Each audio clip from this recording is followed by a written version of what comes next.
আসসালামু আলাইকুম রহমতুল্লাহি ওবরকাতুহ নাহমাদুহু ওয়া নুসাল্লি আলা রাসূলিহিল কারীম আম্মা বা'দ আন আয়েশাতা রাদিয়াল্লাহু আনহা ক্বালাত ক্বালা রাসূলুল্লাহি সাল্লাল্লাহু আলাইহি ওয়াসাল্লাম মান আমিলা আমালান লাইসা আলাইহি আমরুনা ফাহুয়া রাদ্দুন। আয়েশা রাদিয়াল্লাহু আনহা বলেন, রাসূলুল্লাহ সাল্লাল্লাহু আলাইহি ওয়াসাল্লাম বলেছেন, যে ব্যক্তি এমন কোনো আমল করলো যে আমলের আমি কোনো দিক নির্দেশনা দেইনি, সে আমল পরিত্যাজ্য, সে আমল বাতিল।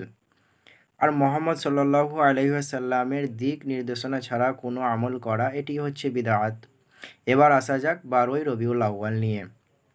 ১২ই রবিউল আউয়াল যেই দিনটিকে একদল মুসলিম যারা মুহাম্মদ সাল্লাল্লাহু আলাইহি ওয়াসাল্লামের জন্মদিন বলে আখ্যায়িত করে এই দিনে লাল পানি খেয়ে, ডিজে বাজিয়ে, বিভিন্ন ধরনের খানা পাকিয়ে খেয়ে যারা এই দিনটাকে উদযাপন করেন তাদের উদ্দেশ্যে বলছি, মুহাম্মদ সাল্লাল্লাহু আলাইহি ওয়াসাল্লাম কি কোনো জায়গাতে বলেছেন, কোনো হাদিসের মধ্যে বলেছেন, কোরআনের মধ্যে বলেছেন যে তোমরা আমার জন্মদিবস পালন করো?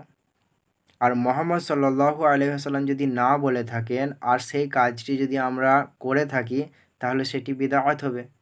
আর কুল্লু বিদআতিন যলালা, প্রত্যেকটি বিদআত হচ্ছে ভ্রষ্টতা, ওয়া কুল্লু যলালাতিন ফিন্নার, এবং প্রত্যেকটি ভ্রষ্টতা হচ্ছে জাহান্নাম, এবং এটি হয়ে যাবে আমাদের জাহান্নামে যাওয়ার কারণ। যেই দিনটির কোনো দিক নির্দেশনা পাওয়া যায় না, যেই দিনটির নিয়ম মতভেদ রয়েছে, সেই দিনটিতে এইভাবে ডিজে বাজিয়ে, মদ খেয়ে, যেগুলো একদম শরীয়তের পরিপন্থী কাজ, এগুলো করে আমরা মুহাম্মদ সাল্লাল্লাহু আলাইহি ওয়াসাল্লামের জন্মদিবস পালন করে থাকি। আস্তাগফিরুল্লাহ।